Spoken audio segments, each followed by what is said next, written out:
11 Eastern time and pretty close to on the hour elsewhere. So with our with our guest speaker just having left the scene. No, I didn't go far. She's I had running to get for dear life. I had to get a new mouse for my battery. I mean, a new battery for my mouse. Yeah. That reminds me of something. Anyway, hello, everybody. Happy Saturday. And I think we should get started. We have, wow, we're up to 20 people and still going. Our topic today is related to square dancing, is related to the singing call aspect of square dancing, is related to presenting this. And I'm not going to try and get into the topic more because I haven't heard the talk yet.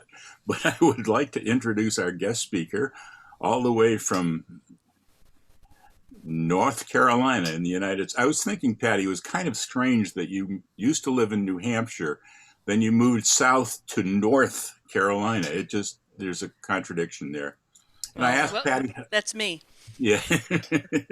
I asked Patty how she'd like to be introduced, and she said she wants to be introduced as Patty. But I know a little about this person. She has done a lot of singing call recordings. She's also a member of Caller Lab, who was part of the Board of Governors, but used the wrong soap in my mouth this morning. Board of Governors. She was chairman of the Board of Governors for a while, and she not only does singing called square dances, but she also does a lot of singing in other respects and understands about singing. She does real work on the side. Thank goodness. What did you say? A coder, a programmer? I'm a programmer. A programmer. And something that you probably wouldn't have mentioned, but I was lucky enough to meet Patty well before she was a caller, and she was in beginner square dance lessons, and they weren't my lessons. We happened to meet on it was through a mutual friend, but it was through computer related work. She was in the next cubicle to me. And we were hoping that as a new student, she would get hooked on square dancing. Little did we know. Anyway, I've had enough of my turn. We should have another bell saying, shut up, back. Yes, I get to ring that one, right? So with no further talking, Patty Greene from North Carolina. Take it away, Patty. Okay. Well, hello. Thank you for having me today. I have 20 minutes, I was told, to, hold on, I'm going to share my screen. So the topic today is singing calls, and hopefully you can see this little presentation that I put together. And a little tongue-in-cheek, are they your friend, frenemy, or nemesis? I'm going to do a quick overview, and then we will have some discussion. It's really hard to go really in depth with some of the things that I would have liked to share with you. So we're just going to do a real quick overview, and then I'm going to run through my slides.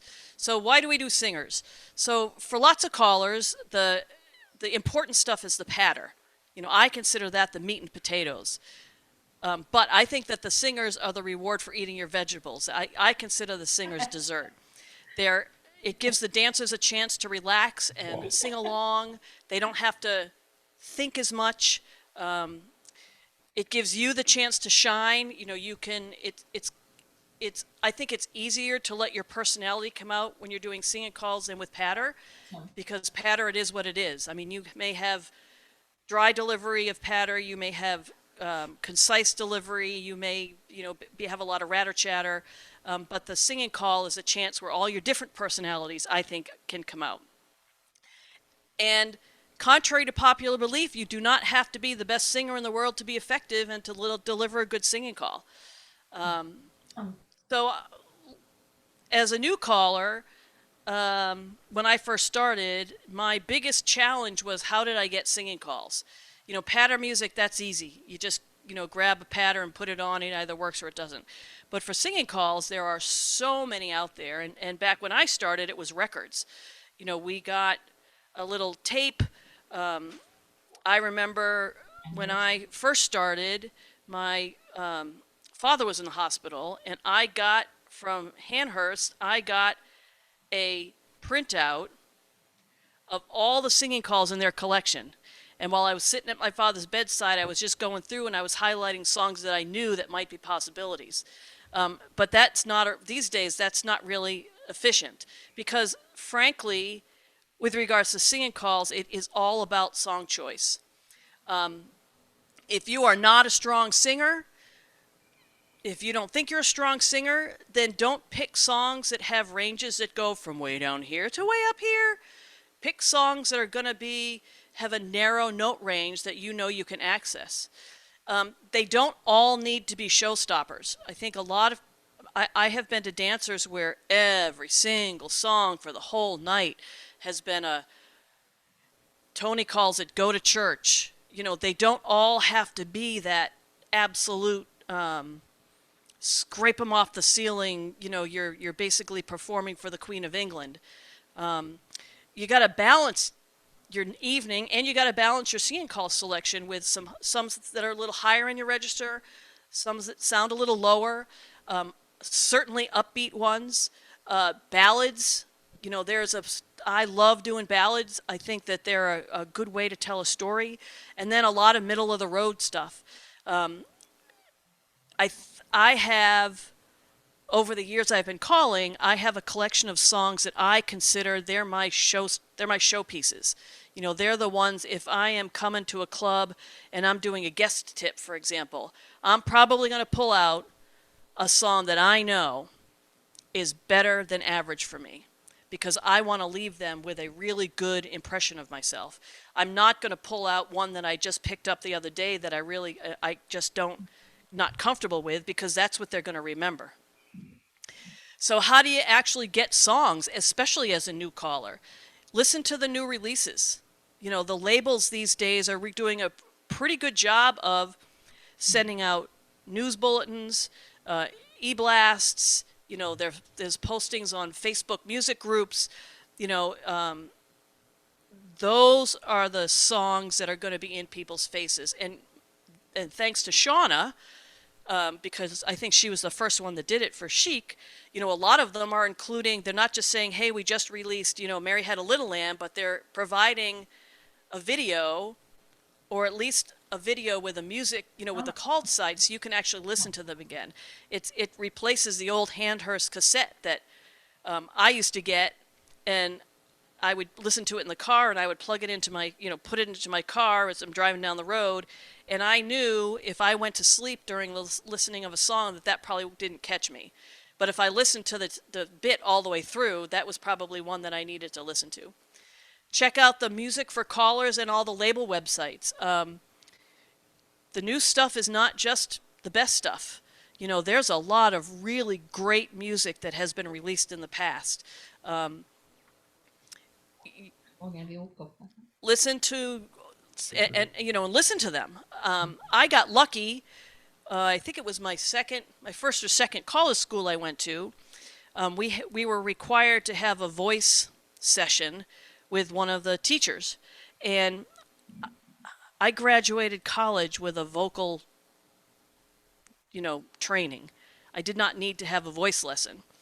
But we had to go up and do it. Well, he got a phone call, and I spent my whole hour with his record box and the turntable, because we had kind of the same range-ish, and I was putting records as fast as I could. I was putting them down, listening to them, making note of the ones that, this might, because back then it was records, right? Oh, this might be a really good one. So I got a whole bunch of songs that I ended up adding to my collection. The other thing to do that people laugh about these days is I was lucky enough to get from two callers who retired at various times their record collection. And while a lot of it was junk, just not appropriate for me, I found some really cool songs and really awesome gems that I would not have known about had I not said, yes, I'll take those records, and then pass them along to somebody else. If there's a particular recording artist that you think is in your range, or they sing like you do, or you think you sound like them, check out other things that they've recorded. In the square dance music industry, I would say 90% of the time, if a caller puts out a vocal, the song has been keyed and pitched to fit their voice. Not always, but if you know that you and Tony, everything Tony does, you can sing along without any problem, then he would be a good person to check and see what other recordings he's done. I've had some women recently say that they always look forward to whatever I put out because they find that they can sing along with me, and that's a way that they can kind of add music to their collection. If you're out, okay, so this is pre-pandemic, and but if you're out dancing and you go to dances, pay attention to the music that other callers do. I will sing along with them, sometimes out loud, sometimes in my head. If the song grabs me or if I like how it sounds, it's one I might consider. I will ask for the label and the number and the name of the song. I have been known to go up to the caller's computer after their tip and take a picture of their laptop monitor, because most of them are using something that shows the name and the label number, and I've also gotten some bleed through of other ones up and down on their list. Make a note of the snippet of the chorus or the name of the song if you know it, because then you can do some research on that music for callers. I've gotten a lot of really great music by listening to other people with songs that I probably might not have considered, or that I might have passed over because I didn't know the actual song. Do not ask them to give you a copy. I cannot tell you how many times somebody, even a year ago, came up to me, said, hey, I really like that singing call. Would you give me a copy of it so that I can do it? Horrified. No, illegal. I'll give you the number. I'll get a business card and I'll write down the number on the back of the card and I'll give it to them. But don't give out a copy. So if you've got a collection of songs, how do you make the song your friend? There's nothing worse than doing singing calls that you just feel like you're fighting with them for whatever reason. Listen to the original song if you can find it. I have Sirius, and I've been listening to I do like the 70s, and I do the bridge, and I do the classic rock. I do those type of stations. And on the bridge, it cracks me up that I've heard singing calls that I didn't know were real songs, and I've heard the original version of it on the radio. I'm like, oh, wait, no, you're supposed to say circle left before you start singing that. But I love to find the original song, because then I kind of have a sense of what the song is supposed to be. I tend to gravitate towards singing calls that sound fairly true to the original feel of the original song. I can remember back when Hanhurst was in place, driving along, and it was like the October tape, and there was a hey, we got a version of Jingle Bells, and I didn't have Jingle Bells. I thought it would be a cool song to add for my winter repertoire. I'm like, oh, Jingle Bells. What? There were no Jingle Bells. You couldn't recognize the melody. It was a crap.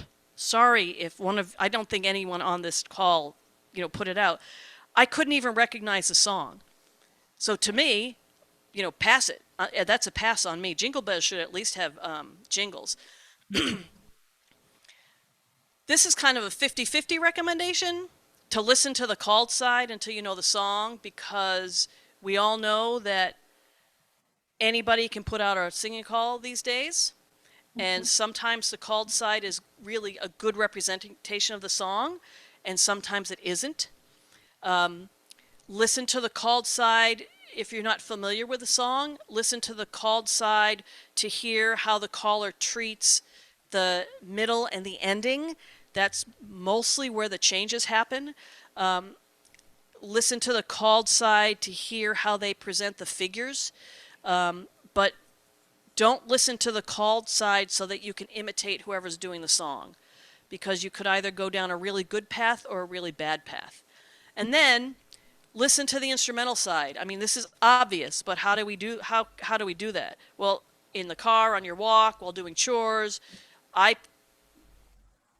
If Shauna has sent me songs that I have not known to put a vocal on, I will listen to that song on repeat ad nauseum until I can at least hear the melody, I can hum along, and I have a sense of what the song is.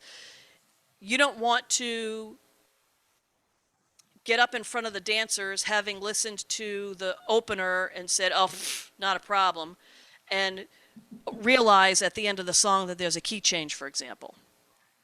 Or realize at the end of the song that they don't do what they did in the first two breaks. You really need to know, you need to be intimate with that singing call. Now, I have a lot of singing calls, some that I'm more familiar with than others. Some I just have just to have.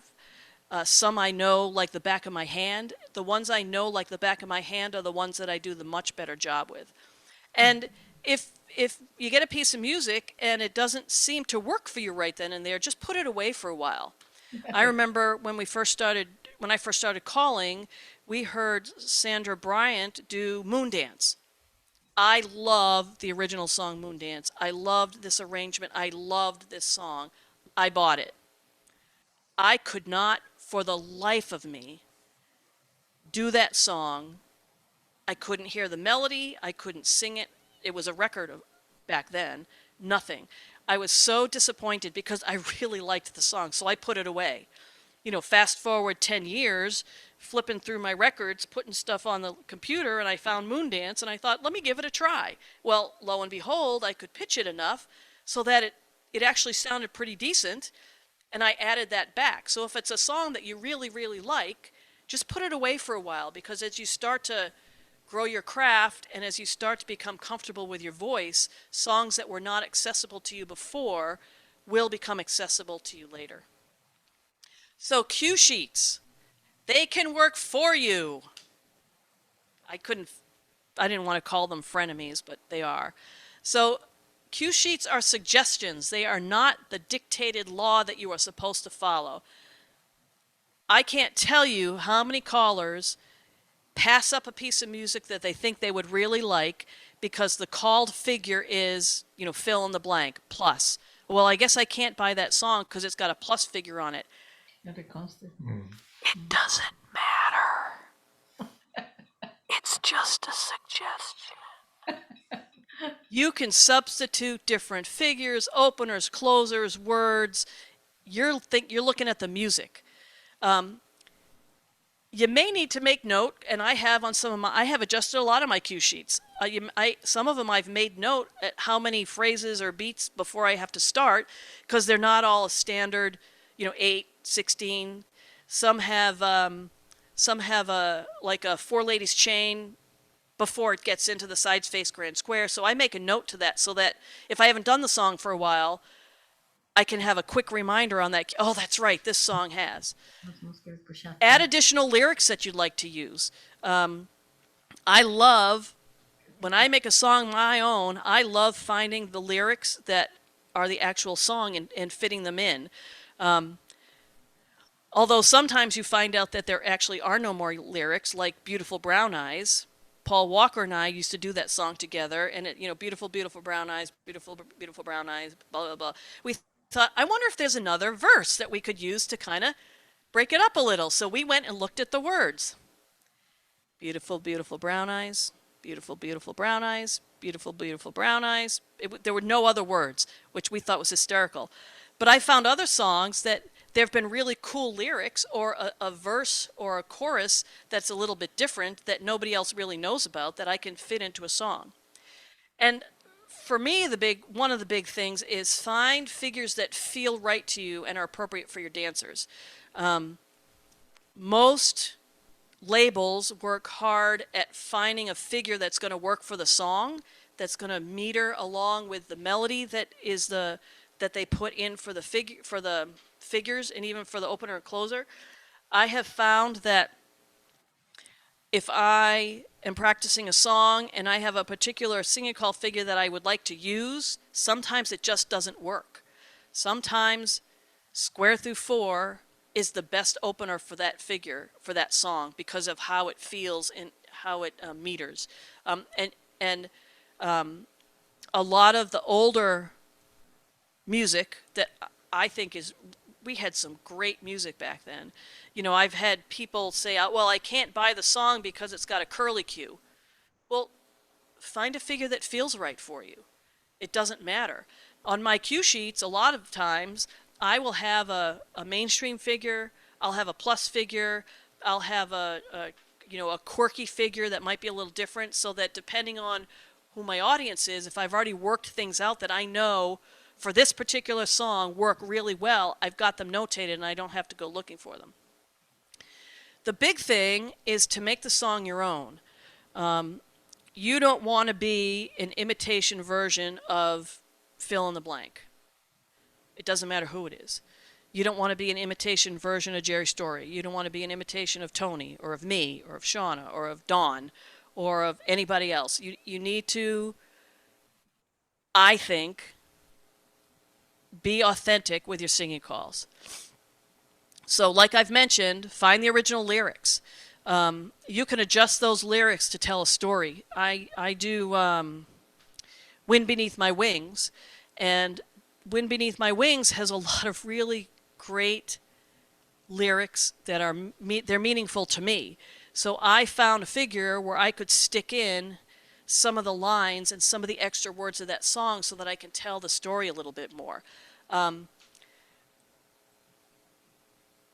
If you want to do side space grand squares, a lot of times you can find additional lyrics to kind of fit in to the middle and the closer. I just think that when you take that little bit of extra time, it really does make the song yours. Mix up the breaks. Just because the cue sheet has a grand square, that doesn't mean that you have to do a grand square.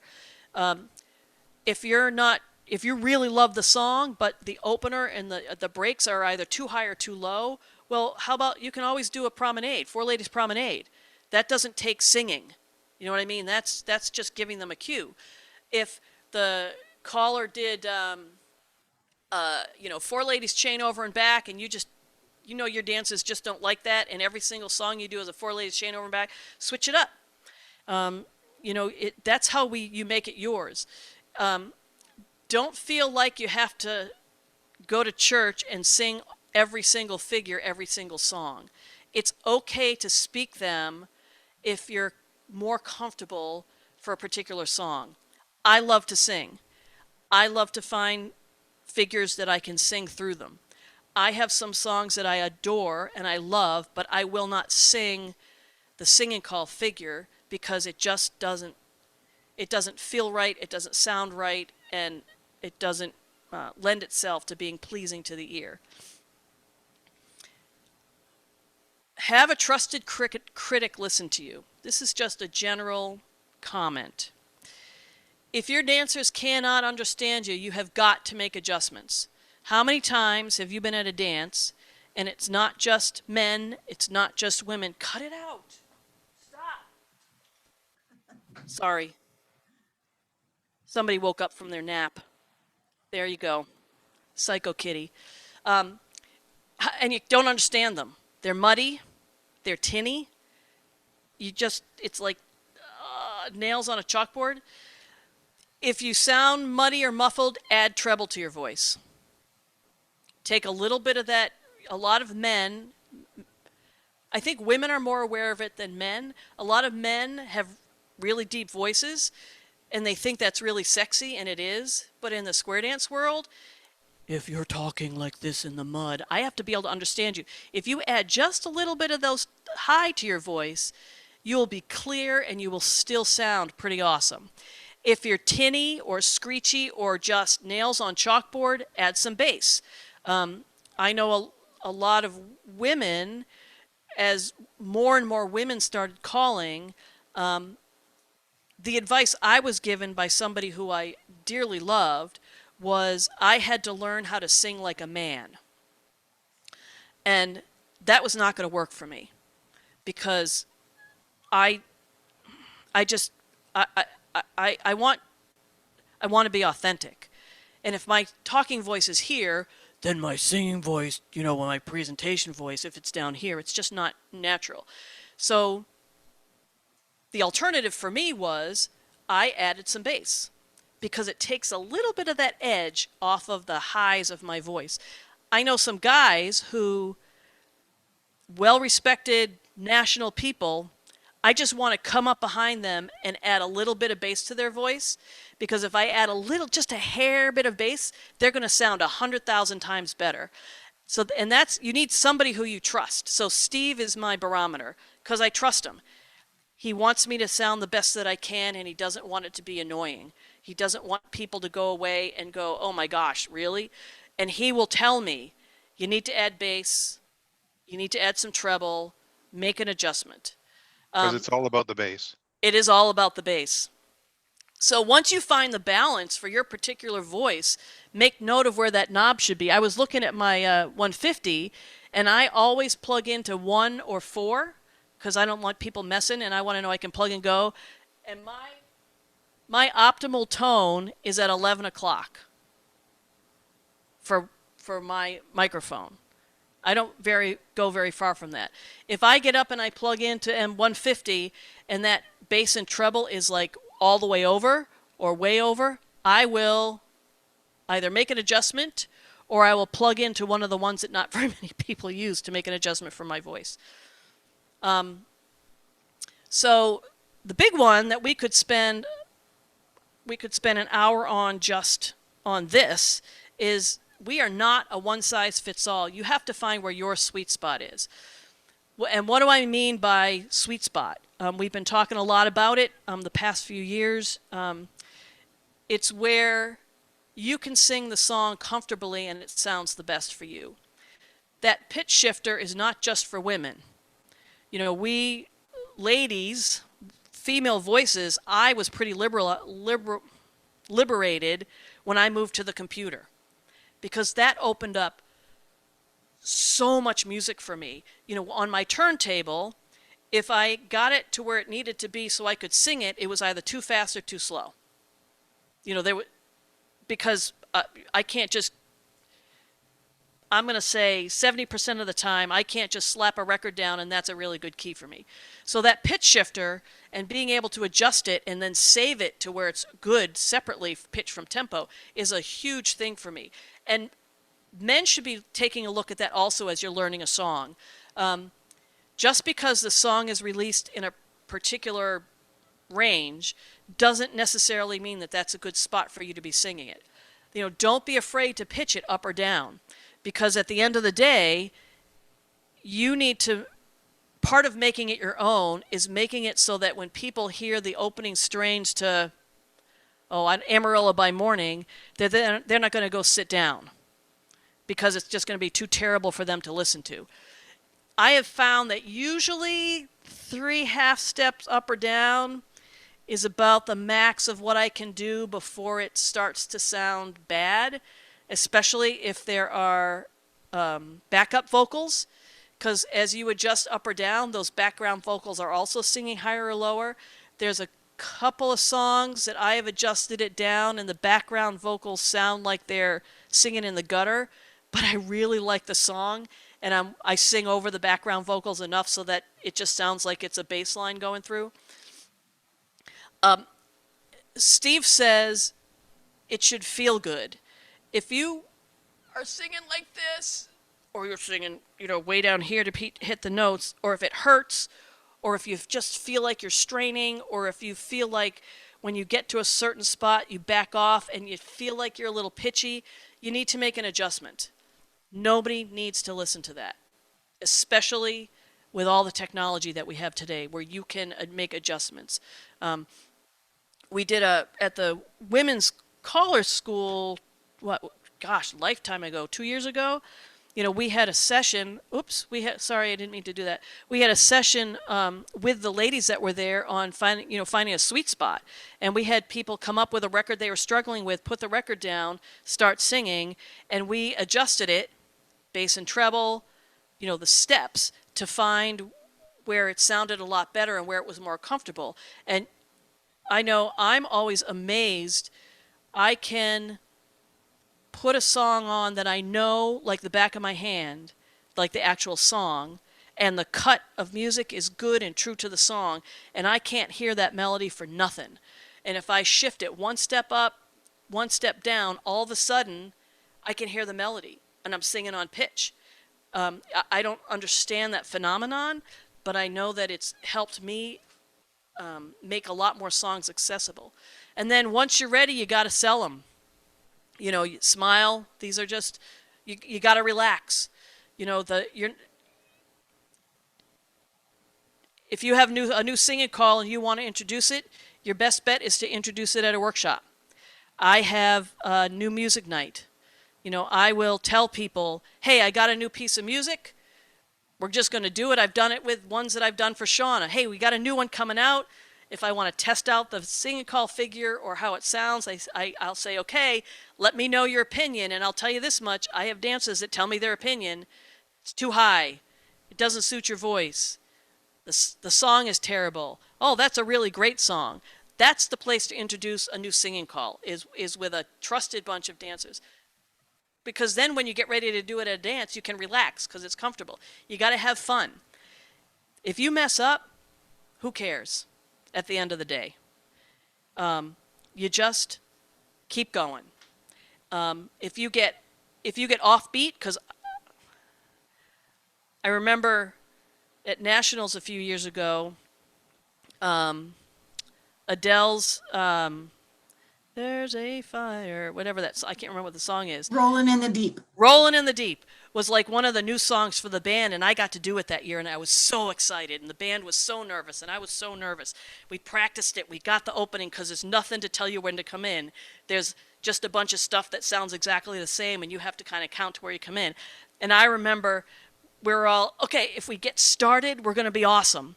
And blah, blah, blah, blah, blah, blah, blah.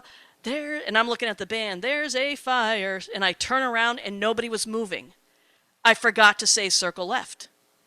They're just standing there listening to me sing. I'm like, oh, circle left. And we went on, we just kept going. It was absolutely hysterical because we were so involved in getting it in the right spot that I forgot to give the command.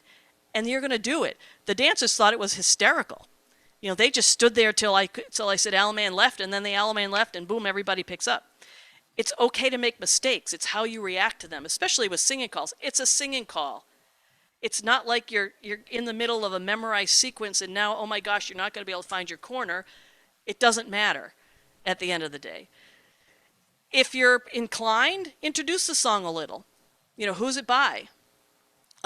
Hey, this is a new one. I think you're really going to like it. Our theme is St. Patrick's Day, and I think this song isn't a St. Patrick's Day song, but I think it goes along with, St. Patrick's Day, and then I did Scotch and Soda, because it's not really a drinking song, but it's a drinking song. And then sing your heart out. At the end of the day, like I said, you do not have to be a perfect singer to deliver really great singing calls. You just have to pick music that's suitable to you. I like doing theme dances because I can do songs that I wouldn't normally stick in a regular dance season. And if I'm doing, I've got a lot of, 60s, 70s, Irish, Disney. If a club is doing a theme night, I will go out and search out singing calls that I can apply. I did a salad dance once. What do you do for music for a salad dance? It didn't matter about the pattern, but I wanted some singing calls. So I ended up doing like green for green vegetables. Green, I say. One of my patterns I found was Polk Salad Annie, the original Polk Salad Annie. And hey, this is about something that you might put in salad. And the dancers thought it was hysterical because I made an effort to find music that would enhance their theme. But that's basically, I think that's more time than I was supposed to take up. I am happy to answer questions or go into more detail into something else. You know, I think that we spend so much time cultivating our patter, and I think we don't spend as much time figuring out how we can be comfortable with our singing calls. And, you know, I had a guy who asked me to help him. This was back when I was in New England, and he was a terrible singer, honestly. Just terrible. But when I started helping him and I started listening, he was picking really bad songs for him. You know, just songs that he was picking songs that a singer should do, not songs that would suit him. So he started picking songs, country songs, because that he seemed to do a lot better with that country feel. Johnny Cash, you know, who's kind of got that gravelly, talky. He ended up picking Don't Think Twice, It's All Right, Bob Dylan, because Bob Dylan, he's not really a singer, and he didn't feel like he had to be an operatic. And he really became quite presentable with his singing calls, because what he learned is he had to find music that suited his voice. And it didn't matter if everybody else was doing it. If it didn't suit him, it wasn't doing him any favors. I'll shut up now. Hey, Ed. Thank you very much. So on that last point, I wanted to, we can probably drop the screen share. I'm doing it. Give me a minute. Give me a minute. Holy smokes. Okay. Cool. So one of the things I've wondered is, do we do any favors by like really operatic the heck out of singing calls? Because I've heard some dancers describe singing calls as bad karaoke, and I'm thinking that because some of it is. Yeah, and the best nights of singing calls are when I can induce the dancers to sing along with me, or sing, you know, that's can be absolutely transcendent to hear the floor singing back at me. Any hints on how we might get more of that? And then we'll answer Ed's question. Well, you know,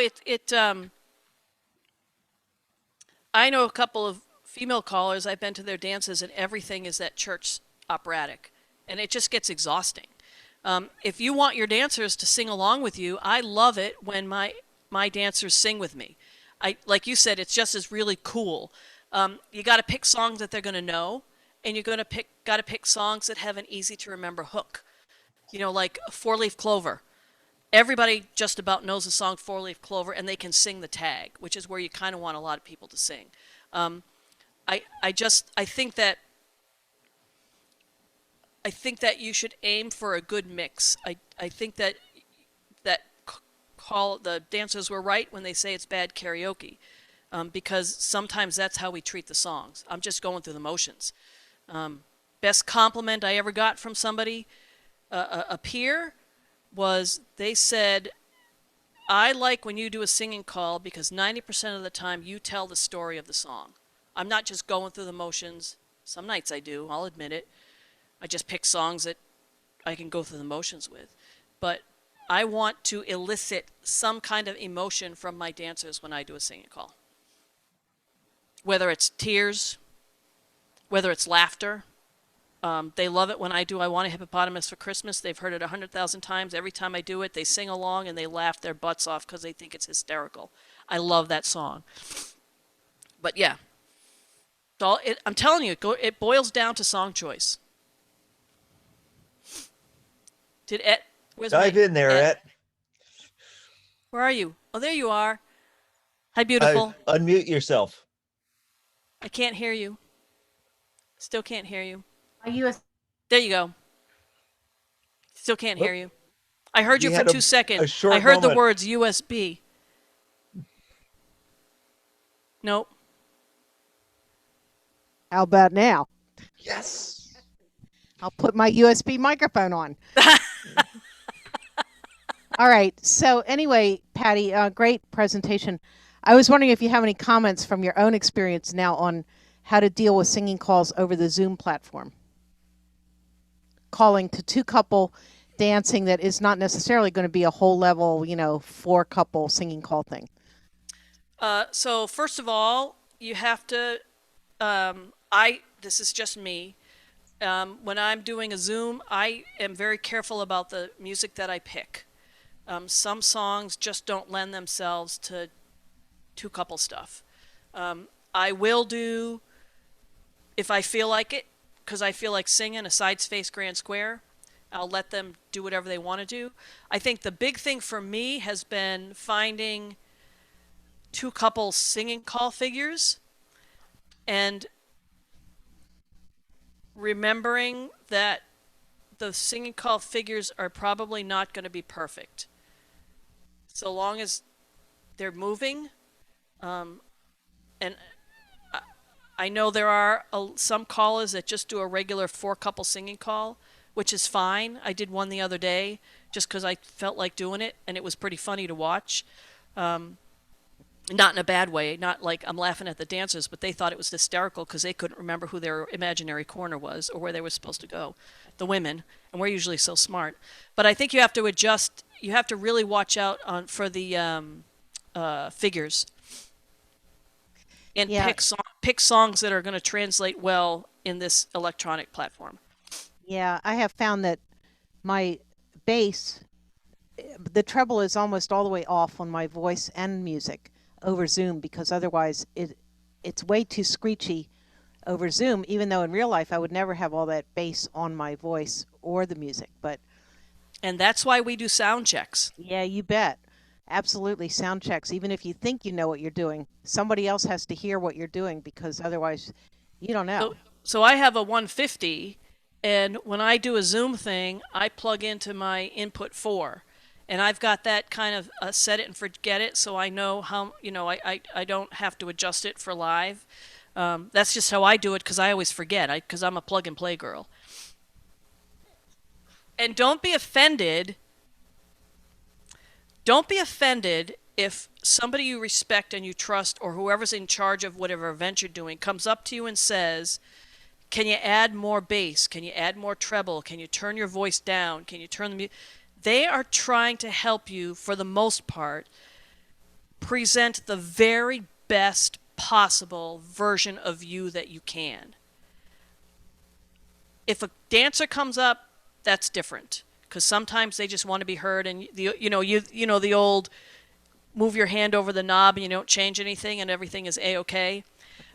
But if somebody I respect, like when I first started doing Zoom with Ed, we did a sound check. You need less bass, you need more treble, you need less sound, you need more music. I trust her because she's in charge of the event and she doesn't want the event to be crappy, so she's trying to get me to sound the very best that I can. It's not something to be offended. If you have a lot of people coming up to you say, I can't understand you, you better take a look at that. Could be a very simple adjustment that you have to make. I never thought of that, Patty, because I haven't done any of the virtual calling, but when you're on stage, you're controlling, most of the time, you're controlling your voice, your mic, your levels on your amplifier, and you're controlling the speaker and the positioning of that so the audience can hear it. Whereas in virtual, you're only controlling the first half, and you have no idea what speakers the dancers are listening through, whether the speakers just bass heavy or have no bass at all. That must be an interesting challenge also. Yes, and you can't really hear yourself. And the dancers out there in the world, like I have an external little tabletop speaker when I'm dancing Zoom, so I can hear from 6 feet away. I can hear the sounds without it being overdriven from the caller's point on their Zoom apparatus. So I know we're not, I don't want to monopolize the discussion with Zoom calling, but since a lot of us are doing that right now and figuring out how to deal with Zoom singing calls. But Tom Miller gave me a point a few weeks ago because I was afraid, how do I modify a singing call figure? And my way is to listen to others and write down what figures they're doing so I can, Yes, I have something to call that I know works in virtual two couple. But Tom said, well, just call me some of your regular two couple mainstream patter. So I did. And he says, okay, write that down and stick it in your singing call. And I did. And it was like, wow, that was simple. Duh. But, I mean, I think you all know that singing calls are not my forte. So it's kind of like my outside, fringe of, calling. So I'm adjusting to building singing calls and making them presentable. Patty mentioned at the beginning that singing calls to her and to a lot of us are the dessert of the meal. I guess I like dessert all the time, so I think of it as the frosting on the cake. The patter is at least the cake. Yeah. Analogy I've used for a long time. Yeah.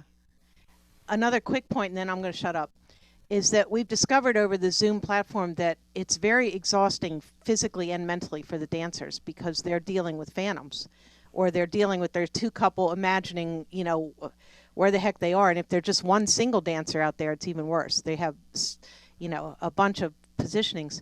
So they get fatigued, and sometimes they don't want the singing calls because it's just one more level of paying attention and getting tired quickly. And also because they don't have the sides to do some of the work as well. Anyway, I'm going to shut up now and listen. I've had callers in schools and in seminars say, well, I have a terrible voice. I shouldn't be doing singing calls.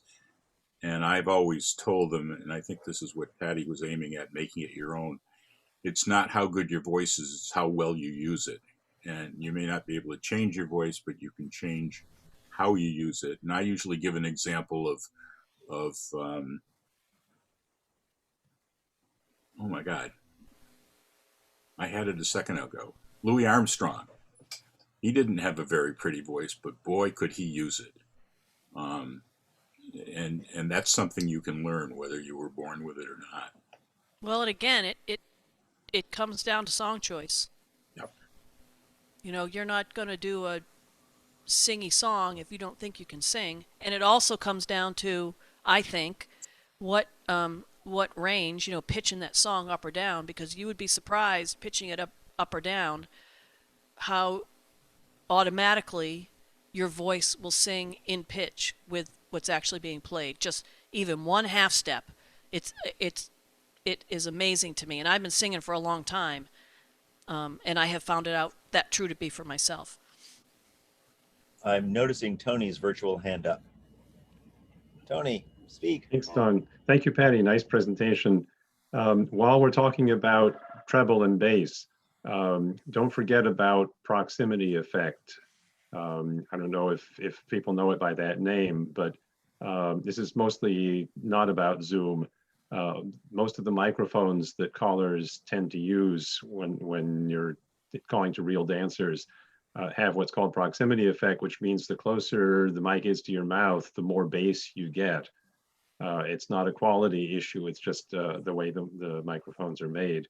And so while you and your trusted friend are adjusting how much treble and how much bass you need, don't forget that how you ride the mic is going to make a big difference too.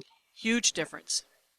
And while I've got the floor, just one more thing about key and pitch. And this is not as big a deal as it used to be back when we used records and you couldn't change the pitch and the speed independently. But there's something called tessitura, which singers know about. It's Italian for texture, and it means the strongest part of a singer's range or the part of a song that most of the song is in. So two songs can be in the same key, but one of them, most of the notes are in the upper part of that range, and in another song, most of the notes are in the lower part. So the bottom line is get to know the whole song, sing through the whole song, notice where most of the song lies vis-a-vis your voice range. Tony, and I guess everyone, that's a really, really good point. When we're in the studio trying to decide what is the best key for a song for the women or the men, and if the song has a wider range than, an octave, we really look at where does that song live? And where it lives is where we want to put it in the sweet spot of the average range. And you don't know that if you don't listen through the whole song and sing it many times, play with that pitch shifter, move it up and down, find out where it lives, because high notes can be faked, low notes can be faked. You can do things to get away with not doing those outliers. You want it right where it lives.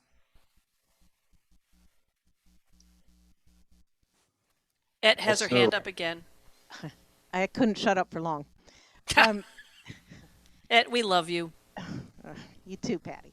Anyway, yeah, Shauna, so somebody told me one time to get around those difficult places or the too high or too low is to vary my voice and maybe speak that line or speak it in another accent or a tone of voice that isn't mine, but just a theatrical effect, so to speak, of that particular part of the call. So I can get through that part of the singing call without completely trashing it. So that's what, I take that to heart too. Yep.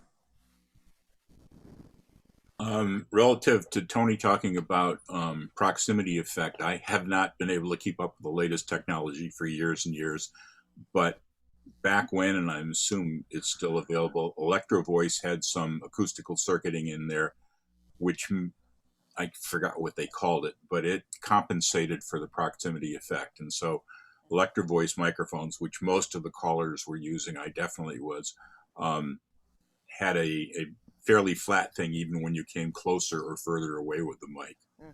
Some people really liked the Shure mics that got really muffled when you got close, but it's something to be aware of, whether they're still compensating for it in some models or not, but it's a good thing to know about. Yeah, it's something to know what your mic does.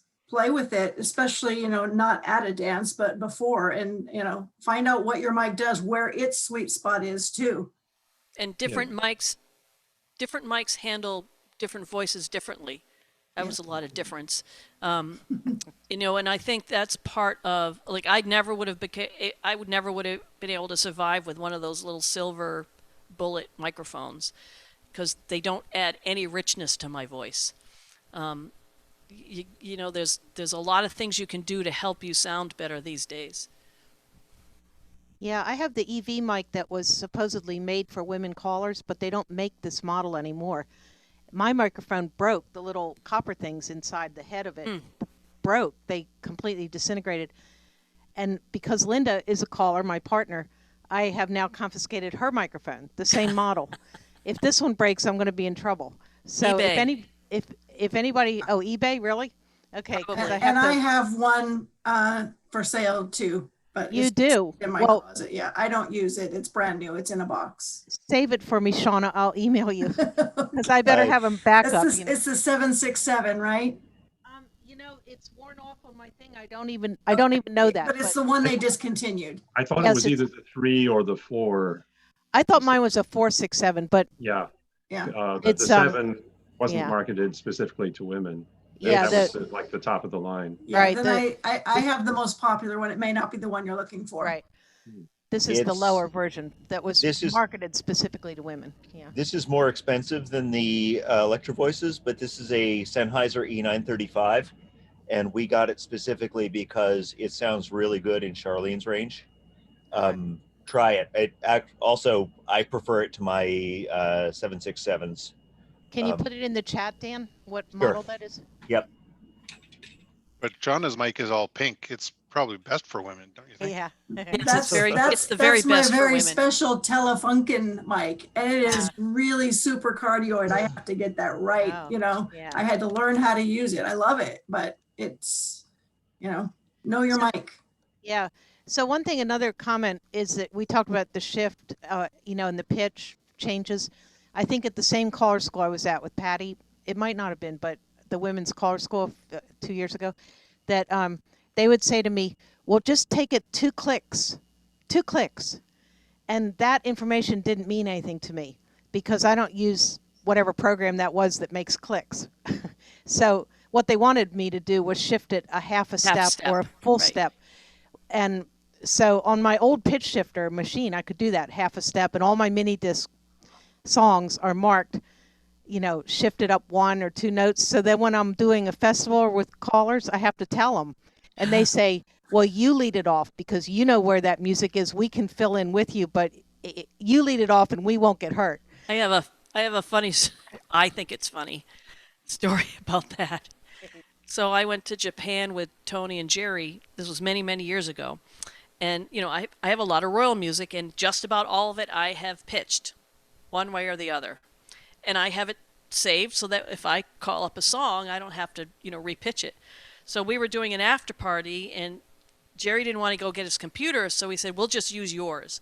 Do you have any royal music on it? I'm like, well, duh. So so he picked one of the royal songs, one of his songs, and I pitched it like 3, you know, a step and a half, because that's where I needed it to be. And he started the music. He looked at me, he goes, what have you done to the music? Because it wasn't in a comfortable place for him. But Ed, that is a very good point to note. If you are at a dance, somebody asks you to do a song and you don't have your stuff and you're going to use their computer and you find a song on their laptop, you need to make sure that they haven't pitched it, you know, so that it's uncomfortable for you. Or that it's not shifted. And it has to be for you, correct? And it's just singing along, and I'm going, there's no way. I'm gonna have to like fake it. You sing, and I'll just pretend. I'm gonna have to sing way up here. Yeah. I'll find a harmony line, I guess. You know, Mike Jacobs always made me feel like the ultimate professional because he would just go right along with me and say, "You start the song, I will fill in, and we'll be fine." And from that day on, I knew that, okay, they have to know when I have shifted the song and made it different. Yeah. Dan, I just realized that maybe we should have a Saturday session on a swap shop. Yeah. Well, certainly we have a whole bunch of people saying, I use the Sennheiser too. So we have a whole bunch of people saying positive things about this mic.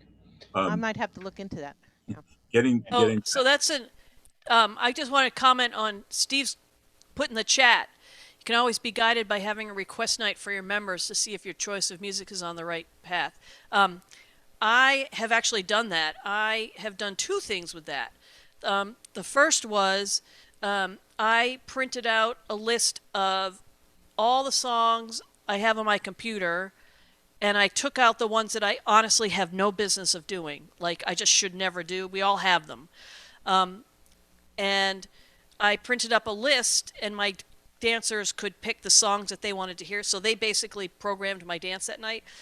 The other thing that I did that got me a couple of new songs into my rotation is I had a club do a surprise night. That was their theme, surprise. Again, what do you do for that? So I took that list and I cut, each song was on its own piece of paper, and I folded it up and I put it in a hat. And there was stuff in there that I know, stuff I didn't know. I shook up the hat and the dancers picked from the hat. First 2 songs they picked were like 2 gospel songs, and I'm like, oh, I got this. This is not, well, the third song they picked, and I told them whatever song comes out is the song I'll do. They picked Pussycat. I'd never done Pussycat in my life.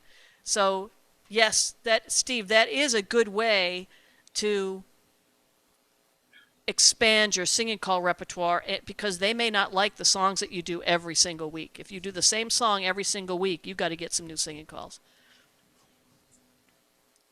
So I'm noticing that it is an hour, and traditionally at this point, Don pipes in and says, don't feel bad if you have to leave us. You've been here for an hour, but I'm hoping that the conversation will continue. Hey, and can I just pipe in with 2 things I have to run? Yes. The first one was Patty mentioned that she thought that I was the first one to make videos for the music previews. And I want to set that record straight. The first one I ever saw was Paul Cody with his ego recordings. His was the first I saw. So I just stole the idea and ran with it. And then everybody else ran after you. I just didn't want to take credit for that. Wasn't me. And then also Beautiful Brown Eyes, More Words. I used that song for a patter. It was one of my very first classes. In fact, it was the very first class I taught. I used it for patter. I wasn't singing it because it wasn't, quote unquote, in my key at that point. I would sing harmony all day on it, but I didn't do it as a singer. And this guy comes running up from the back after the song was done, do you know what song that is? I'm like, well, yeah. And I'm like, it's Beautiful Brown Eyes. And he says, no, it's Mama Don't Whoop Little Buford. And no lie, if you know that song, you can sing it to beautiful hours. Mama don't whoop little Buford. Mama don't pound on his head. Mama don't whoop little Buford. I think she should shoot him instead. I do the middle break like that all the time now. It's just the dancers laugh, and it's a little more different than Beautiful Brown Eyes. So more words. I've also found I could modify a couple of singing calls I have in my toolbox here as my nod to COVID and the fact that we are surviving COVID and getting through it and being safe. And I did that and got a great response because everybody across the board identifies with the fact that we're doing Zoom dancing because we have COVID. So that was fun to modify a couple of songs for that purpose. And those are things that make a singing call yours. You know, it's not rocket science. If you, who was that? There was a female caller at the Women's Caller School who she writes song parodies. And that's Jen Engelman from Philadelphia. Jen. She did Polka Dot Bikini, you know, my itsy bitsy teeny weeny, and she did it from talking about Santa in a bikini. She came up with, I would listen to that all day long. It was the funniest thing. You know, people don't realize that that's part of the whole showmanship, making a song yours. You know, funny. I did My Thighs. My Thigh. Hey, Brian. Hey, handsome. I know you did My Thighs, and I can no longer listen to that song. It's funny. Dan mentioned that I usually break in at when it's on the hour to say a few things. And the reason I didn't this time was I guess I was so engrossed in the conversation I forgot to look at the clock. Things are going great. But let me do part of what Dan was saying that he missed is that let's have a big hand for Patty for the presentation. Thank you. So far, and the leading the conversation coming up, continuing coming up. Thanks for Dan for hosting the technical end of this. And again, thank you guys for joining us. We have great attendance today and people are hanging in there. And I love it when we have people from all over the world, which we have. Thanks to Steve getting home from a dance just in time, although he seems to have left us already. And again, as Dan said, if you feel your hour is used up and you have other things to do, don't feel, we won't be offended if you have to slither out in the background. But with that, I guess I wanted to throw in some of the things Patty was saying about I always have talked about listening to the original song and finding out what kind of a song it is. But when I was starting doing singing calls, most of them I had never heard as a singing call, and we didn't have YouTube and the other things on the web to easily listen to what they were. So I would take them at face value, and I usually learned it the way the caller on the record did it. And then once I had that down, then I would make it my own after that. And I remember going to a dance that Jerry Haig called, the late, great Jerry Haig. And he did a singing call that was absolutely amazing, I thought. Not a climbing up the wall, but just, I really loved it. And it was apparent the dancers did also. And I went up afterwards and I asked them for the label and I wrote it down. And the next opportunity I bought the record and tried to learn it off of the called side, because I couldn't remember exactly what Jerry did. And the called side was so atrocious. There was nothing I could do with it. The guy's voice was really good, but his pitch was somewhere else, and his emphasis, etc. And I thought, oh dear. And the next time, or sometime later, I think it was at a caller school, I got to hear Jerry, and I had my tape recorder along, and I got to hear Jerry do it again. So I recorded Jerry's version and learned Jerry's style, and it was my signature song for quite a while after that. And eventually I got to hear the real song. Jerry was pretty close, but I like Jerry's version better. But it was interesting transition. You learn it whatever way you can. Yeah, and I just don't like to necessarily. Sometimes I won't even listen to the called song because I don't want to learn it bad. I only used to because I didn't know the real song, and that was the only thing I had to go on. I used to, well, a couple things. Handhurst tape was wonderful. As I was driving along, it'd be going on in the background for over and over and over again, and eventually I'd find myself singing along with a few of the songs, and I realized, oh, that's one I could do without trying to figure out which ones. It automatically, the ones I started singing along with came to. And when I'd get a new record, I'd know I was ready to use it because I'd be practicing at home and practicing at home. And eventually I'd start doing other things, working around the kitchen, cleaning up the office, whatever, and singing in the background. And if I could still sing the song while doing other things, so the song was second nature, it wasn't the primary thing, I knew I was probably ready to use it in front of real dancers. Mm-hmm. Yeah, that's cool. I find I have to know the melody, like the bass call, the real call from some artist somewhere. It helps me a lot to get a handle on trying to do a singing call out of it. And like Don said, if I don't know that song and that melody, I have to listen to it a bunch to get a handle on how the song actually goes. Like Double Bogey Blues is one that I didn't know that song, the original piece of that, but I made that into my COVID blues song. Oh, and nice. It worked out great. So, yeah. I saw some hands up, but I was busy talking and didn't notice where they were coming from. I think they were applauding. Oh. Well, I have two topics. One is on this line, just noting that sometimes the square dance version is so far from the original song that I can't figure out what the heck the arranger meant without listening to the called version, despite the fact that I now try not to. The other is, could you talk a little bit more about fitting the figure fitting the song? Because one of the things that I try very much to do is choose my figures based on what I'm doing as a theme for the evening, and not try to worry about matching the figure to a particular song. I have quite a collection of singing call figures. When I first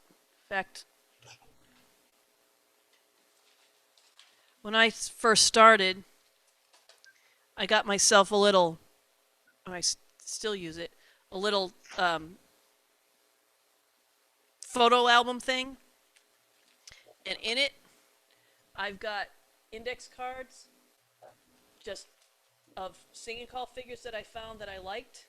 Because I didn't want to always do square through 4, right and left through, veer left, Ferris wheel, square through 3, swing your corner, promenade. So I guess what I meant by finding a singing call figure that works with a song, this is outside of timing, making sure that there's enough beats for somebody to do, to complete what you're asking them to do, is if you like to use a singing call figure for whatever you've just workshopped or whatever you've just highlighted in your patter, beforehand, that is really great to do. If you know in advance what singing call figure you think you're going to use, I would probably just try it with the song. You don't, like I said, you don't always have to sing a singing call figure. You can speak it, and so long as you're speaking it and delivering it so that the dancers can do it, I think that's awesome. I have found that because of the actual song, some really great singing call figures just don't, they feel awkward to me. They may not dance awkward, but as I'm speaking them, as I'm singing them, they just feel awkward. It doesn't mean that they're not valid.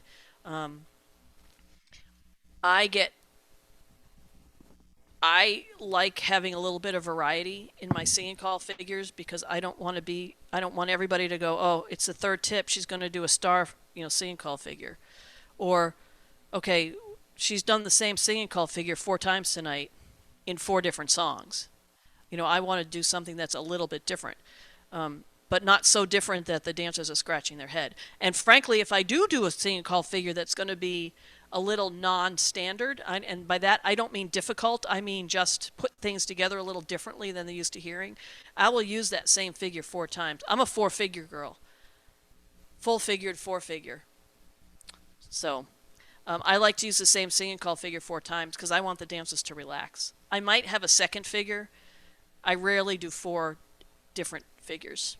Like hard, I don't think I've ever done that unless the figure I've chosen for the very first section just doesn't work, and then I will change on the fly.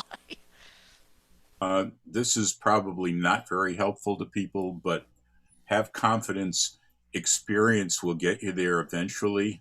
I don't know when my transition was.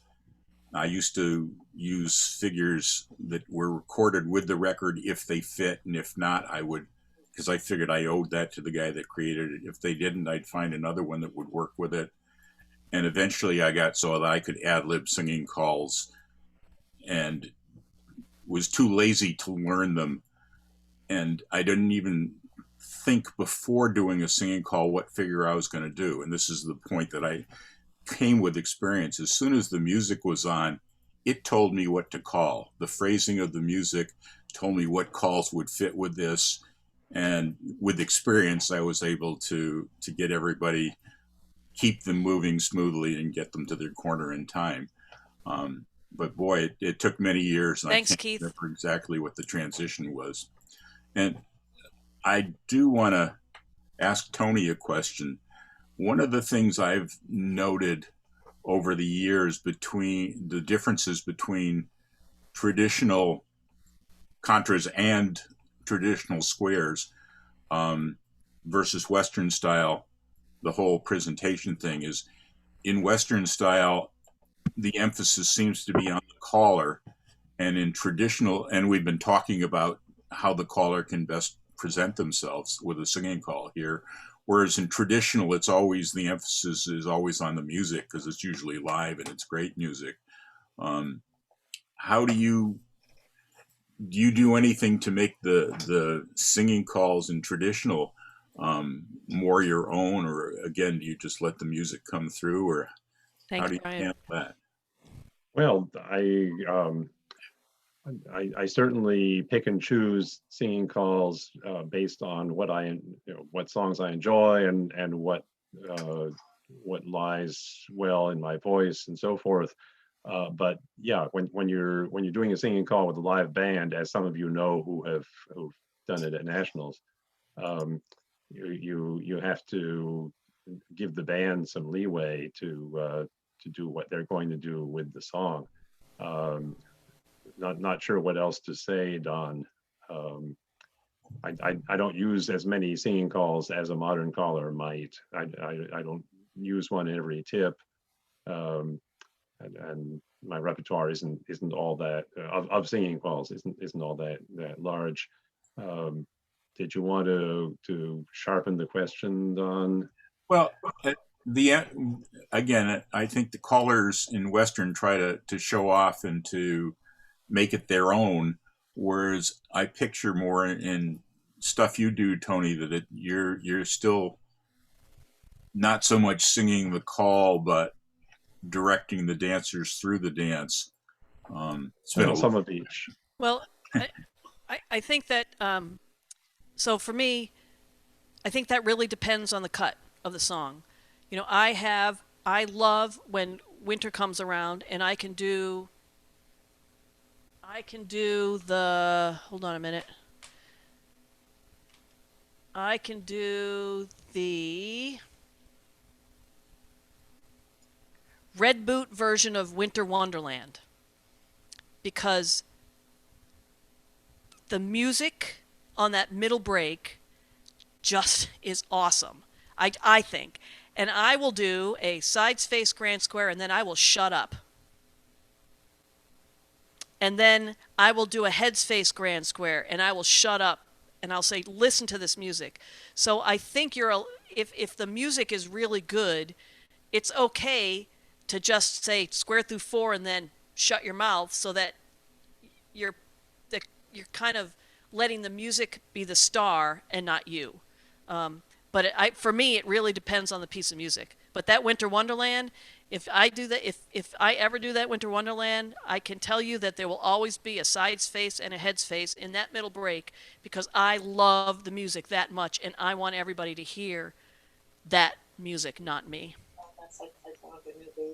There's, that was one of the things I was going to mention earlier, Patty, is that not only I work on programming an evening and the feeling of an evening by which singing calls I use, but I also program the singing call by with some figures, just I'll call head square through, and then I'll build it with head 2 couple square on through, and then I'll hit one. You might hit the break or the third figure where the instrumentation is just so good. I've got a stack of singing call figures that you just cue and back up and tell them, check out this piano or that Right. kind of thing. Yep. One of the ones I like to do a plus call is head square through, relay the Ducey, linear cycle, load the boat. They're all long calls and swing your corner. They're all long calls. I can just shut up. Dancers flow through it smoothly, and some great music out there if you'll shut up and listen to it. So again, know your music beforehand. I think we talk too much. Yeah, me too. I mean, No, I mean, I'm not being, snide, but I know. when it comes to some of that, I think that, if it's a really great piece of music, shut up, just sing the song. I don't need a lot of discourse and commentary during the song, because you're interfering with the music. Speaking of that, I think there was a change in the type of music that we started using when Wade Driver started Rhythm Records, and it wasn't the same instrumentation through each time, but he'd have a different lead and a different chase. But you listen to some of the really old stuff before that. There's some really good music from some bands prior to all that. Clark, you were waving your hand a little while ago. Was it swatting a bug, or did you want to talk? You look way too comfortable, Clark. There we go. Well, as most of you know, I don't sing and I don't do any singing calls. And for a long time, Wait, is that Clark? It's Clark Baker. Can you believe it? Oh, wait, stop for a minute. I got to put you. Is that Clark? Clark, yeah, spotlight him, Patty. What is that? What is on your... Steve, you got to come in and see Clark. I didn't even recognize you. I know. I was waiting for you to notice. Clark, I noticed you the other day on the whatever we Yeah. were on. Yeah, the challenge committee thing. Yep. All right, Clark, you were saying. Look at Clark. Clark, talk so you'll be out. So you'll be There we go. Now I'll be featured. There you go. Hi, Yay. Steve. All right, I'm sorry. I digressed. I had no idea that was you. That's what we do after 12 o'clock, Patty. It's all That's pretty funny. We Well- recognized him by his voice, right? So in any event, I don't do singing calls. Probably coming up as a dancer, I didn't enjoy singing calls, even dancing them. Maybe I moved into advanced and challenge where we generally don't do singing calls for some of that reason. So if you don't sing and don't do anything, there is a way to be a caller and not have to do this stuff. I think each person comes into the activity with some strengths and some weaknesses, and they focus on their strengths first, be it choreography, challenge calls, teaching, socializing, whatever it is, and then branch out as a caller and try to fill in some of the gaps. I do appreciate the people who add clever words. I remember Jerry Justin doing, I think this is a singing call that Don does also, coffee black cigarette. And he started one morning. He's not a morning person. Coffee black, cigarette, start this day with 2 cigarettes. And I thought that was clever and have remembered it ever since. Certainly Deborah Carroll Jones has added different words like the ghost chickens in the sky and so forth. I think that's clever. And Don't Cry for Me, Pasadena. There you go. Yeah. That's her So famous people one. remember these things when you do clever words and certain things on their singing calls. Do you guys remember Yikes Cameron? Yes. So we were doing a dance together and we were going to do a song together, and he said, "Hey, do Ain't Misbehavin'." I love Ain't Misbehavin'. I'm going to do the middle break. So I did Ain't Misbehavin', Going Away. Well, the music for Ain't Misbehavin' is the same as Rubber Ducky. Rubber Ducky, You're the One. This was 20 years ago. I still remember that singing call with him. And then I sang Ain't Misbehavin' and he sang Rubber Ducky for the last one, and it was just, I didn't even care what the dancers was doing. I was having way too much fun with him. Cool. So I have a question Yike for you could guys. really sell a song. Go ahead, Dad. Sorry, Don. Go ahead. So mostly directed at you and Clark, of calling a long time. But do you find that the songs and the music that we pick today from that, toolbox of years and years ago is too fast for the dancers of today or not? Is it, because they were recorded even at 128, but maybe today in today's dancing world, is that too fast for dancers other than the top teenagers, whatever? There's nothing says you can't slow it down. I know, but just saying, in general, if the music of years ago is recorded at a speed, do you find, I'm just asking an observation, do you find it faster than what dancers would do today? Yes. Even back then, I was made aware at a dance that I went to with Ken Bowers that he had knocked the tempo way down, at least on the patter, not necessarily the singing. And I started thinking about it, and I've done an awful lot with tempo to the extent that I should talk about it sometime because I have some strong feelings about it. I got Jim Mayo and I did a workshop with 6 other New England callers. Maybe it was 6 of us total, 4 squares of competent dancers. And we tried all sorts of different combinations of tempo and different things to try and see what was appropriate. And I really don't want to get into it now, but I wouldn't mind chewing your ear individually at some point. I feel I'm personally into a much slower tempo, and I have a lot of reasons why and a lot of ways to compensate for the feeling that it sounds draggy, etc. But it gives dancers it's more of a natural walking pace for them. It's more of a fraction of a second more thinking time, and that really helps them. There are a lot of good reasons for going to a slower tempo. And when I talk slower, a lot of people are at maybe 124 beats per minute right now, and I find that a little bit fast. I'm more down towards 120. What I find an interesting phenomenon is regular dancing, people want it to be about 120-ish. But if they're doing a high energy fast track, and you're not up, the exact same people that will scream at you if you bump up the tempo to 121. I mean, they don't know what it is. Right. They are the first ones in that fast track call, and you can't spin those records fast enough. It's a phenomenon that I have not been able to figure out. Right. But if those very same people that want to dance, quick, boom, boom, boom, 128, 132, whatever it is, at a regular tip, they will yell and scream if you don't slow it down. And I found in Zoom calling, it has to be slower because the dancers just spend too much energy trying to figure out where they are in the square. So I have to back mine down from 128. Generally, I just automatically put it down to about 124 before I even start.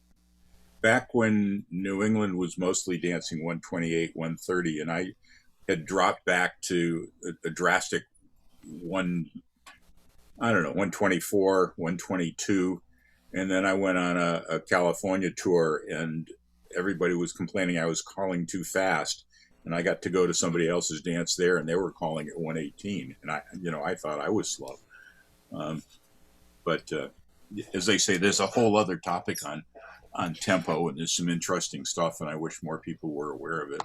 And now that we have the electronic changing of tempo and pitch individually, I find I don't have to change pitch very much, but boy, the ability to change the tempo without changing the pitch for me is wonderful. Huge. Can somebody talk about warming up your voice beforehand? I've had to do a couple of tips when my mic holder broke, and I had to do it at the top of my voice so that they could hear it at the other end. And it's like, okay, I need better warming up exercise. So I sing a lot in the car on my way to a dance. I think that if you're concerned about those types of things, it might be worth having a couple of sessions with a vocal coach. Because if you, I have been there also, where your microphone broke, and now what do? Because it's all about breathing and speaking clearly, the whole 9 yards. But that might be something to consider. As far as warming up, I know that in our activity, not very many people do the formal couple of scales, do, re, mi, fa, sol, la, ti, those type of warm-ups. People just get up and go. But for me, I will sing in the car to make sure that I'm okay. If I have a whole sick program, if I'm not feeling well, I have a bunch of songs that are in my lower register, and it doesn't matter if I had planned to do something that was in a higher range for me. I will call up that low program, and I'll do things in my lower register so I don't damage my voice. I did a dance once, and I did not do that, and I thought, and I'm not being dramatic, I thought I popped a vocal cord. Scared the crap out of me. I couldn't speak for a week. And now I will be very aware of that. Even if you have to get a megaphone, a little old-fashioned megaphone. Hello! I'll sometimes do that. Swing through. And if your microphone breaks, if you can get and dance in the middle of the dance floor or stand in the middle of a dance floor, you don't have to project as loudly to reach everybody. This was from Zoom. So all of a sudden, all of a sudden I had to use the little mic from my laptop, and so nobody could hear it. So I'm like totally at the front of the thing. But I mean, I was in the middle of something I had agreed to do, and I thought, okay, I can do this. And I thought, ooh, this doesn't feel very good. Turn up your because I was belting it. I was having to belt it. Turn up the volume on your laptop. Yeah. Yeah, I did. It was just at the beginning of Zoom, and nobody knew that they could, turn up the volume on their laptop. Yeah. So Yolanda, that happened to me in November. That's when my microphone broke. The copper wires in the head of this thing broke, and I had no voice. I had no microphone voice on a Zoom dance. Yeah. And I finally resorted to yanking out my USB microphone thing and just calling over the Zoom just to my computer for that time only, because it was the only choice I had to do until I remembered that Linda had a spare mic in the house. But yeah, it's scary when that happens, that you have no voice all of a sudden. Yeah. Yeah. As far as warming up, Yolanda, I would do a lot of singing in the car on the way there. I would also, yawning seems to open things up and help a little. Okay. And now we're all going to yawn. I just did a moment ago to see if it really worked, and hope nobody thought I was bored. And the other thing is literally warming up your vocal cords helped. I used to drink a lot of coffee during the breaks and before things, just to black coffee. Sometimes I found it better at the dances just to drink hot tea water with no tea in it. I don't like tea, but boy, some of the coffee was bad there. Eventually, I think it became a social crutch for me during the breaks to have a cup of coffee in my hand, but that physically helped warm it up quite a bit too. Okay. Patty, you just brought up a bad memory. Thank you. Oh, great. I was doing so well. When you were talking about megaphones, one New England Square Dance convention, I got laryngitis, and I really don't know why I wasn't smart enough just to go home or just to dance. But I ended up using a megaphone into a microphone because I couldn't talk loudly enough into the mic. But the megaphone actually amplified it enough so the microphone could pick it up, and I was able to keep people moving. I should have gone home. Yeah, but if you think about it, we didn't always have microphones. Yeah. And people had to learn to project. If you find yourself in that situation, you cut out the ratter chatter, you speak strongly, and you only give the words that you need to, because the dancers, if they can't hear you, they don't want to have to decipher what call you want them to do. There are things that you can do to help yourself be understood if you're ever in that situation. On the warm-ups thing, I have about a 25-minute recording. I have two of them because we do redo, or a couple of them because we redo them occasionally as my voice changes, but that I have done with my voice teacher that I use to warm up with. But if I have to warm up in a hurry, a hint that she gave me was find a place where you're not going to be self-conscious about it. Throw your arms as far back as you can, and then while sweeping up through your range, throw your body down and touch your toes, and do that a couple times, and that helps loosen up a lot of the stuff in here in ways that other things don't. So yeah. So I had my club, Chesapeake Squares, in the effort to get me to do singing calls that were halfway presentable for them, poor things. When I first started calling, they gave me a voice coach lesson for 6 months and paid for it. And so I went to this lady, and she was an opera-trained singer and coach, but she got a hold of me, who had no training whatsoever in singing, nothing. And I was a blank slate to her. So she could work with me without my own ideas of what an opera singer should sound like. I had to sing like a square dance caller, which was new to her. But she knew vocal techniques, and she also said along Dan's line, she would say, Bruce is loose. Just let it go. Just, belt it out. Don't be afraid of your own voice. Don't be afraid of your, using your body to project the song and whatever. So that helped me get over a lot of the fear of singing calls to begin with, was having a coach to work with me on just getting over that initial thing, and the club paid for it. So that's actually a really thoughtful gift. Well, they had to endure me, so I guess they had to do something. It's still a thoughtful gift. Yeah.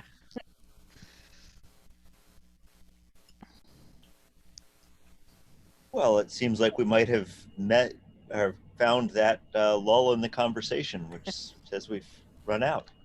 Okay. Well, I appreciate you guys coming. I appreciate you guys listening, and I hope I was able to do something that was helpful. That's great. I will say if I know it's hard to do Zoom, but if people are struggling with a particular song or they just want some help, I'm happy to, just contact me. I'm happy to do something Thank you very much. to assist. Yeah, thank you, everybody. Patty, thanks. Diane, Don, everybody. Yeah. Thank Thank you, guys. you. Thank you, Patty. Thank you guys for participating in the conversation too, because Yes, that's thank you very much. what we like about this series. Hey, Clark, if you shave your beard off, we will recognize you again. Yeah, So- but Or the if new callers won't be able to. Yeah. Yeah, that'll be funny. That's true. and I think it's the angle that, because I have that problem when I talk to the grandkids and I'm on the couch. I look like I'm 300 pounds. I think it's the angle. I have been trying since the beginning of the presentation to figure out who you were. It Until says you- Clark when you hover out near me. I know, know, but it it says does- Clark. It could be doesn't Clark say Clark anybody. Baker. Until you speak, that's the only way we knew who you were. Mark, just turn the video off because your voice is very distinctive. No, don't Yeah. turn the video off. I'm happy to see. I haven't seen his face in a long time. I know. So You the still goal can't. is I get my second shot on Tuesday, Oh, as you does do? Miriam. Nice. And sometime after that, it's seeing as how it's kind of a COVID beard. And my mom hates it. Oh, even does she though really? She's only seen one picture. My wife isn't so thrilled that I think I'll get it all shaved off and go I back see. to normal. Have you been growing your hair too? Yeah, it's Let me see. Oh my. it's down on my shoulder. Look at Clark. Wow. I know. Clark. The hair All hasn't the- been cut for a year. The beard's only, I kind of got tired of shaving in maybe May. Wow. I've never grown a beard, so it's Oh, a new really? experience to me. Now So- I've learned you have to drink through a straw, otherwise you get, wet mustache. So Clark was my, talk about full circle, but I had never Skyped before. Ever. Was you were a And Skype Clark version was for my me? very first Wow. Skype person. And I remember we were working, we Skyped, I didn't know what to expect. He was in his basement and he didn't have a shirt on because he's home and he's comfortable and it was probably hot in his basement. I think it was in the summer. And I remember thinking, oh no, is it okay to have no clothes on when you do this Skype stuff? And then his daughter came in and I realized he was probably clothed. But a few times since then, eons ago, we use Skype a lot at work. We Skype all the time, and we use Zoom with clients all the time. And I will get up in the morning, take my shower, stop at the computer, sit down and be working, and have a Zoom come on and realize that I had better go put clothes on. And I always think of you, Clark. Oh. Someday Okay. I'm gonna get caught not dressed appropriately. Yeah. But anyways, well, thank you all for coming. I Yay. really, really, really miss face-to-face interaction, so this is a treat for me. Awesome. Yeah. Thank you, everybody. Thanks for Hey, the Patty. invite. Yes, Patty, love. the virtual Yellow Rock. Come on. Oh, Interlace hands like this. Interlace fingers. Oh, yeah, Yellow Rock. All the Okay. dancers have started doing that, and it's very special at the end of our dances. Yeah, it's very cool. Yeah. Awesome. Okay, I'll see you in a square. Thank you. Bye. Bye.